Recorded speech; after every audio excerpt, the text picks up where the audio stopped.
Okay, let's jump right in. Welcome everyone to this deep dive.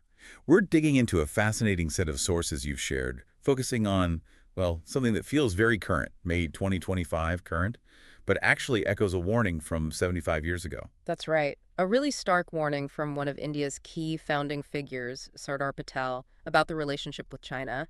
And its relevance today is just striking. Absolutely. So our mission here is to really unpack that 1950 letter from Patel. We want to understand the patterns in China's behavior. He pointed out patterns that, frankly, seem to keep repeating. Yeah, and look at how India responded historically, the bigger global picture, and what insights we can actually pull out for dealing with all this now. This isn't just dusting off old history books, is it? It feels more like examining a potential playbook for some really tricky geopolitics. Definitely not just history. Okay, so to really get a handle on it, we need to rewind. Picture 1950. Right. India's incredibly young, only 3 years independent, still finding its feet on the world stage. And just next door, a huge shift. Mao Zedong and the Communist Party have taken power in China in 49. They're consolidating, building strength. And India's initial reaction, Mm. quite friendly, wasn't it? Extending a hand, hoping for peace. That whole Hindi-Chini bye-bye spirit was emerging. You know, brotherhood. There was definitely that hope, those kumbaya vibes, as you say. But amidst all that optimism, one major figure saw things very differently. Sardar Vallabhbhai Patel. The Iron Man of India, first home minister, crucial for unifying the country. Exactly. And on November 7th, 1950, he writes this letter to Prime Minister Nehru. And reading it now, wow, such a sharp warning. It really cuts through, doesn't it? He was very direct, warned that China was trying to, quote, delude us by professing peaceful intentions. He even pointed out that China had apparently managed to instill in our ambassador a false sense of confidence, basically pulling the wool over their eyes. So while the top leadership was maybe hoping for the best, building bridges, Patel saw a completely different strategy at play. Totally. It was like China's playing this long game of chess, thinking several moves ahead strategically. And India, maybe stuck playing checkers, just reacting to the immediate move. Right. And Patel wasn't just guessing, was he? The material suggests he saw something deeper, a kind of disdain from Mao towards India, even in Mao's own writings. Yes, that's a key point. Patel seemed to recognize that China, under Mao, didn't really view India as an equal or even a genuine friend. It was a fundamental mismatch in perception, And then, tragically, Patel passes away just weeks later, December 1950. leaving behind this powerful piece of foresight, a warning that, as history showed, wasn't really acted upon in the way perhaps it should have been. Which brings us to today, 75 years on.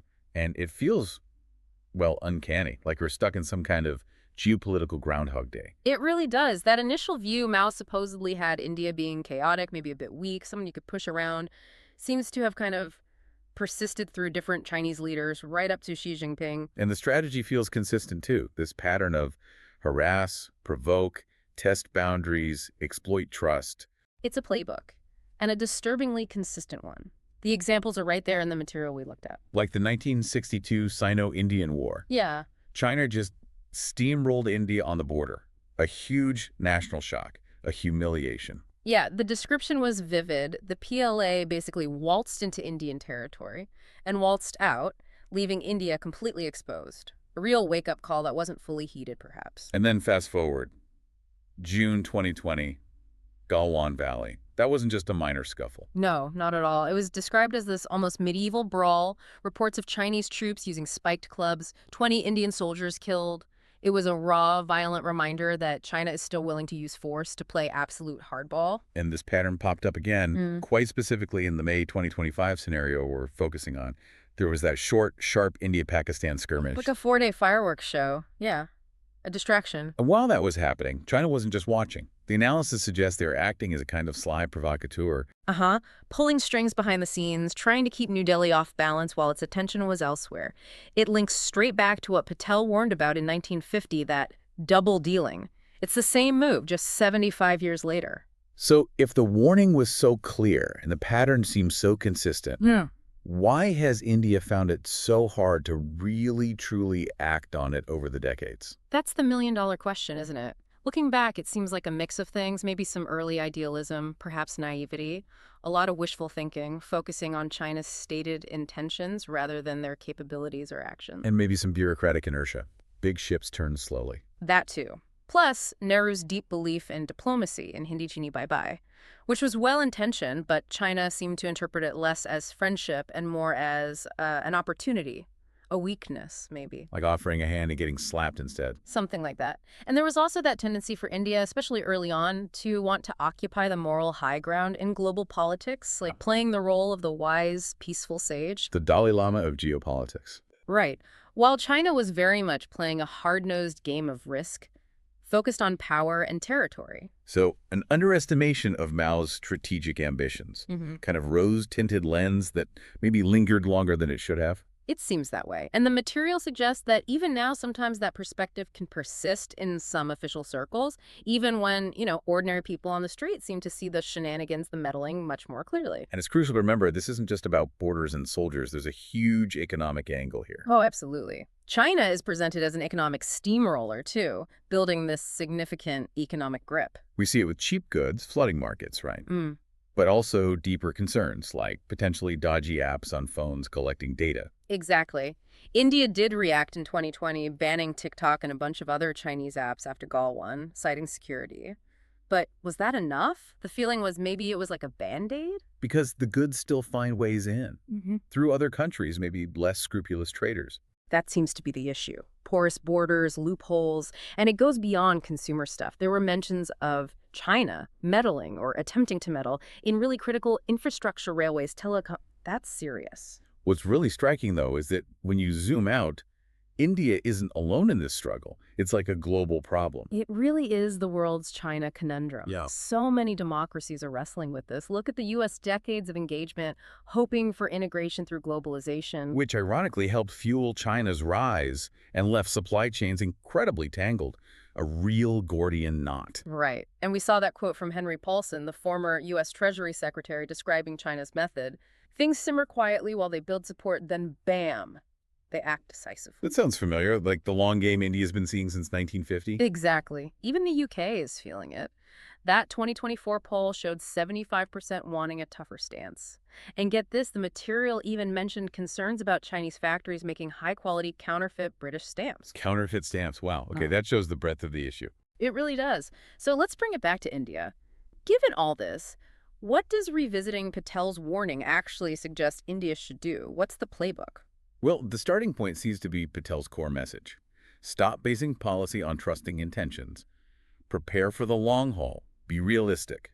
And then there are some pretty concrete action points laid out, sometimes with a bit of a wry tone.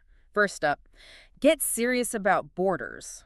Makes sense. Areas like Ladakh, Arunachal Pradesh, Sikkim, they seem to be China's preferred spots for testing things out. So the idea is significantly boost infrastructure there, put more troops on the ground, but also invest heavily in tech drones, satellites, better monitoring. Make absolutely sure that if they try something, they get found out fast. Okay, step one, secure the borders. Step two seems to be about money and economic divorce. Or maybe a conscious uncoupling, as they put it. The idea is to genuinely boost Make in India, but with real teeth, proper incentives, not just slogans. And strategically reduce dependence on Chinese imports. Like maybe stop buying all those plastic dragons for festivals or the Diwali lights that come from China. Exactly. Start small, think big. It's about building self-reliance in key areas. Then there's the diplomatic angle. Call out the shenanigans. Right. Diplomacy is key, but it shouldn't be timid. It needs to be paired with plain speaking. Name and shame the bad behavior border games, cyber attacks, economic coercion on the world stage, like at the UN. Don't be the kid who just lets the bully take their lunch money without saying anything. I like precisely. Stand up for yourself. Another big one. Build alliances. The Quad India, US, Japan, Australia is often mentioned. Seen as a good start, yeah. But the suggestion is to think bigger. Expand the circle of friends. Engage more deeply with Southeast Asia, Europe, Africa. Basically form a kind of geopolitical Avengers team. Strengthen numbers. And the final point, which ties it all together. Learn from history. Use Patel's 1950 letter as what it is. A masterclass in realism. Study it. Teach it. Maybe it should be required reading for diplomats. The point is, don't make the same mistakes in 2050 that were made after 1950. It's interesting how the material also uses this sort of dark humor, framing China's actions almost like a sitcom. Right. Episode 1. China promises peace, then builds a road in your backyard. Episode 2. China sells you cheap phones, then spies on your chats. And the laugh track is Beijing chuckling. It's a way to illustrate the pattern, I suppose. Oh, yeah. A major element of this, though definitely not funny, is the Belt and Road Initiative, BRI. Ah, yes, the Grand Global Infrastructure Plan. Sounds helpful on the surface. Like a big global hug, yeah. But the analysis often points to it being more like a debt trap for many countries. China builds the infrastructure, gains influence, and leaves nations owing them huge amounts. India wisely stayed out of the main BRI project, but still deals with the consequences, right? Chinese projects in neighboring countries? Exactly. Projects in Sri Lanka, Pakistan, the Maldives, they become strategic thorns in India's side, even if India isn't directly involved in BRI. And that tech invasion point comes up again here too, like the TikTok example. Called a Trojan horse for data collection. India's ban was a big move, a wake-up call. But the worry is that China still finds ways in through other apps, smart gadgets. You end up joking about checking your toaster for bugs, but there's a real concern underneath. It highlights how pervasive the challenge is. Which brings us back to the crucial question. Why does this matter most right now in this specific context of May 2025?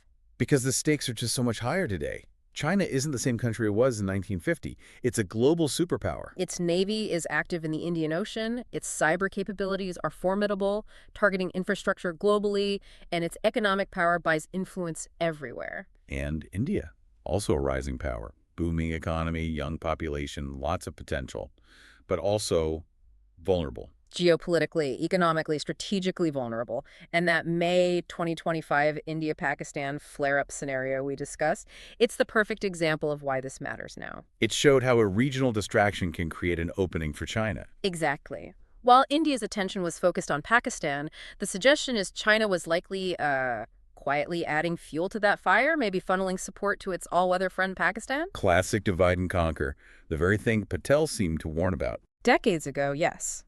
And the risk of not learning these lessons, not acting decisively now, it puts India's sovereignty, its security, its whole economic future on the line. So, looking at Patel's 1950 letter today, it feels less like history and more like an urgent call to action. It really does. It's a clear-eyed assessment. China respects strength, preparedness, realism, not just sentiment or hoping for the best. The message for India seems to be, stop reacting, stop playing catch-up, be proactive. Channel some of that iron will Patel was famous for. And the actions suggested are quite clear, building on what we discussed. Education is one. Making sure the real history, Mao's actual view of India, China's consistent long game, is widely understood. Schools, media. Maybe even, as the material joked, a Bollywood movie about Patel's foresight. But seriously, making it part of the national conversation. And that point about self-reliance, getting serious about weaning India off critical Chinese imports. Yes, building domestic capacity in vital areas. Semiconductors, solar panels, pharmaceuticals, the list is long. And finally, being prepared to get tough when needed. Diplomacy first, always. But not being afraid to push back, strategically, forcefully, economically, and diplomatically if China crosses clear lines. So here we are, 75 years after Patel's warning. India is facing, essentially, the same dragon, using disturbingly similar tactics. Provoke, distract, dominate. The playbook hasn't changed much on their side. But the key takeaway from all this seems to be, India's response can change. It must change. We really should see Patel's letter not just as history, but as that playbook we mentioned, a guide for the present and future. Because the reality is, the dragon isn't going anywhere. But neither is India. The challenge now is for India to stand tall, get smart, use its own strengths, and show China unequivocally that the lessons of the past 75 years have finally been learned. Because the alternative, finding ourselves discussing the same dynamic, maybe reading the same kind of analysis, 75 years from now in the year 2100. And honestly, that's a sequel nobody wants to read.